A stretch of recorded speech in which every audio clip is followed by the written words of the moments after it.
Thank you, Madam Chair. My name is Maverick Welsh. It's nice to see many of you again. I'm here representing the GLBT community as the president of the GLBT Political Caucus and a small business owner. And I come with you with an ask for draft number 15. We've got a few issues that we'd really like to see worked out. We've discussed some of them today, but I'd like to go through them. Specifically, we'd like to see the Human Rights Commission added to this ordinance. We think it's very important. Another thing, I'd like to address the language in Article 4, Section 1751B, the public accommodation restroom piece. I'm not going to read the proposed draft language of the ordinance, but I want to state the problem that the GLBT community has with that draft language. That section is basically framed so that the proprietor is the person that's protected, not the person accessing the place of public accommodation. Any person who does not, in the opinion of the proprietor, conform to the proprietor's expectation of what a male and female person looks or acts like may be refused access to a facility without recourse. That is completely inappropriate, and we're asking that you strike that from this proposed ordinance in draft 15.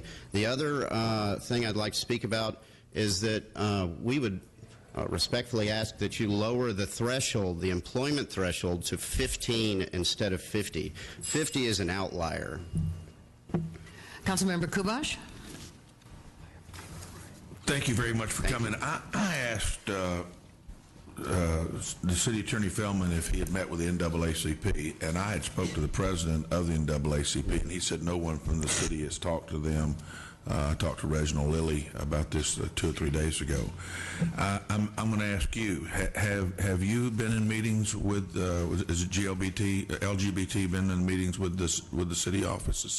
You council members, but not with the legal staff that actually drafts the ordinance. No, I saw the draft ordinance at the time that it was submitted. I've been talking to other groups about this ordinance. Well, see, when I ran for office, I ran on transparency. Mm-hmm. I wanted to be open. Once I got elected, I took an oath of office. I'm everybody's council member in this chamber if you live in Houston.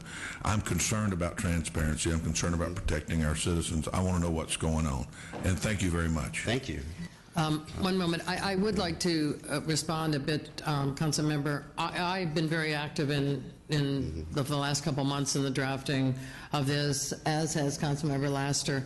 And while I can't speak for City Attorney Feldman, a number of us have been talking to different groups. And one person, Mr. Feldman can't speak to all groups. And in fact, if I'm not mistaken, I think I got a note from the NAACP just yesterday or so supporting the ordinance. So it's, one person can't talk. I mean, there's so many groups out there. So there's a group of people talking to a group of people talking to a group of people and getting their input. Correct. And certainly the caucus has been part of the input. Yep. So I want to be sure it's very clear that the caucus has been included in discussions about what should be included in this ordinance. Well, it seems to be fast-tracked. It's an emergency situation, and I don't know how many more, if there's going to be any more hearings other than this.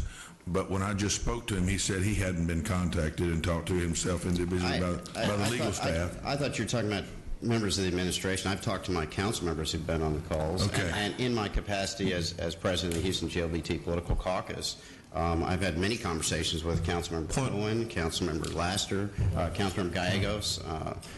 So I just want to be really clear about that. Go ahead. Okay, Councilman Kim. Thank you. Madam Chair, yes. If I could, Dean Douglas from the NAACP was here, and we have been in contact with him.